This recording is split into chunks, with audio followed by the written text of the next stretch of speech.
एक बार भगवान शिव ने पार्वती जी को उनके पूर्व जन्म का स्मरण कराने के उद्देश्य से इस व्रत के महात्म्य की कथा कही थी। श्री भोले शंकर बोले, हे गौरी, पर्वतराज हिमालय पर स्थित गंगा के तट पर तुमने अपनी बाल्यावस्था में 12 वर्षों तक अधोमुखी होकर घोर तप किया था। इतनी अवधि तुमने अन्न न खाकर पेड़ों के सूखे पत्ते चबाकर व्यतीत किए।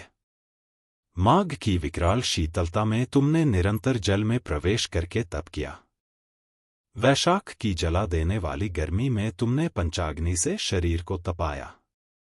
श्रावण की मूसलधार वर्षा में खुले आसमान के नीचे बिना अन्नजल ग्रहण किए समय व्यतीत किया। तुम्हें इस हालत में देखकर तुम्हारे पिता दुखी थे।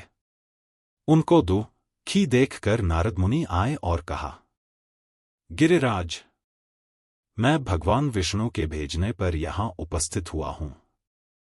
आपकी कन्या ने बड़ा कठोर तप किया है। इससे प्रसन्न होकर वे आपकी सुपुत्री से विवाह करना चाहते हैं। इस संदर्भ में आपकी राय जानना चाहता हूँ। नारद जी की बात सुनकर गिरिराज गदगद हो उठे। उनके तो जैसे सारे क्लेश ही दूर हो गए। प्रसन्नचित होकर वे बोले, श्रीमान, यदि स्वयं विष्णु मेरी कन्या का वरण करना चाहते हैं तो भला मुझे क्या आपत्ति हो सकती है। वे तो साक्षात ब्रह्मा हैं।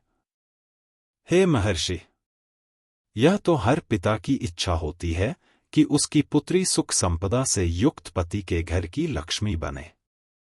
पिता की सार्थकता इसी में है कि पति के घर जाकर उसकी पुत्री पिता के घर से अधिक सुखी रहे। तुम्हारे पिता की स्वीकृति पाकर नारद जी विष्णु के पास गए और उनसे तुम्हारे ब्याह के निश्चित होने का समाचार सुनाया। मगर इस विवाह संबंध की बात जब तुम्हारे कान में पड़ी तो तुम्हारे दुख का ठिकाना न रहा। तुम्हारी एक सखी ने तुम्हारी इस मानसिक दशा को समझ लिया और उसने तुमसे उस विक्षिप्तता का कारण जानना चाहा। तब तुमने बताया, मैंने सच्चे हृदय से भगवान शिवशंकर का वरण किया है।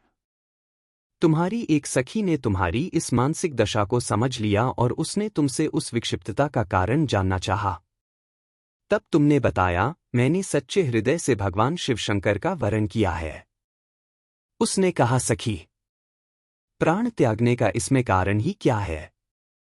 संकट के मौके पर धैर्य से काम लेना चाहिए।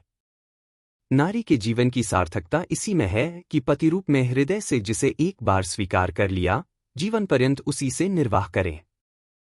सच्ची आस्था और एक निष्ठा के समक्ष तो ईश्वर को भी समर्पण करना पड़ता है। मैं तुम्हें घनघोर जंगल में ले चलती हूँ, जो साधना स्थली भी हो और जहाँ तुम्हारे पिता तुम्हें खोज भी न पाएं। वहाँ तुम साधना में लीन हो जाना। मुझे विश्वास है कि ईश्वर अवश्य ही तुम्हारी सहायता करेंगे। तुमने ऐसा ही किया। तुम्हारे पिता तुम्हें घर पर न पाकर बड़े दुखी तथा चिंतित हुए। वे सोचने लगे कि तुम जाने कहाँ चली गई। मैं विष्णु जी से उसका विवाह करने का प्रण कर चुका हूँ। यदि भगवान विष्णु बारात लेकर आ गए और कन्या घर पर न हुई तो बड़ा अपमान होगा। मैं तो कहीं मुंह दिखाने के योग्य भी नहीं रहूंगा। यही सब सोचकर गिरिराज ने जोर शोर से तुम्हारी खोज शुरू करवा दी। इधर तुम्हारी खोज होती रही और उधर तुम अपनी सखी के साथ नदी के तट पर एक गुफा में मेरी आराधना में लीन थी। भाद्रपद शुक्ल तृतीया को हस्त नक्षत्र था। उस दिन तुमने रेत के शिवलिंग का निर्माण करके व्रत किया। रात भर मेरी स्तुति के गीत गाकर जागी। तुम्हारी इस कष्ट साध्य तपस्या के प्रभाव से मेरा आसन डोलने लगा। मेरी समाधि टूट गई।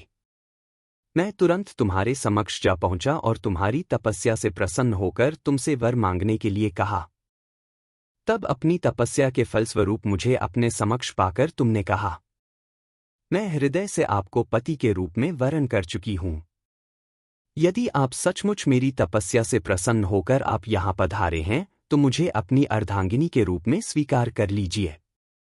तब मैं तथास्तु कहकर कैलाश पर्वत पर लौट आया। प्रातः होते ही तुमने पूजा की समस्त सामग्री को नदी में प्रवाहित करके अपनी सहेली सहित व्रत का पारणा किया। उसी समय अपने मित्र बंधु व दरबारियों सहित गिरिराज तुम्हें खोजते खोजते वहां आ पहुंचे और तुम्हारी इस कष्ट साध्य तपस्या का कारण तथा उद्देश्य पूछा। तुम्हारी दशा को देखकर गिरिराज अत्यधिक दुखी हुए और पीड़ा के कारण उनकी आंखों में आंसू उमड़ आए थे। तुमने उनके आंसू पोंछते हुए विनम्र स्वर में कहा, पिताजी, मैंने अपने जीवन का अधिकांश समय कठोर तपस्या में बिताया है। मेरी इस तपस्या का उद्देश्य केवल यही था कि मैं महादेव को पति के रूप में पाना चाहती थी। आज मैं अपनी तपस्या की कसौटी पर खरी उतर चुकी हूं। आप क्योंकि विष्णुजी से मेरा विवाह करने का निर्णय ले चुके थे, इसलिए मैं अपने आराध्य की खोज में घर छोड़कर चली आई। अब मैं आपके साथ इसी शर्त पर घर जाऊंगी कि आप मेरा विवाह विष्णुजी से न करके महादेव जी से करेंगे। गिरिराज मान गए और तुम्हें घर ले गए। कुछ समय के पश्चात शास्त्रोक्त विधि विधान पूर्वक उन्होंने हम दोनों को विवाह सूत्र में बांध दिया। हे पार्वती, भाद्रपद की शुक्ल तृतीया को तुमने आराधना करके जो व्रत किया था, उसी के फलस्वरूप मेरा तुमसे विवाह हो सका। इसका महत्व यह है कि मैं इस व्रत को करने वाली कुनारियों को मनोवांछित फल देता हूं। इसलिए सौभाग्य की इच्छा करने वाली प्रत्येक युवती को यह व्रत पूरी एक निष्ठा तथा आस्था से करना चाहिए। धन्यवाद।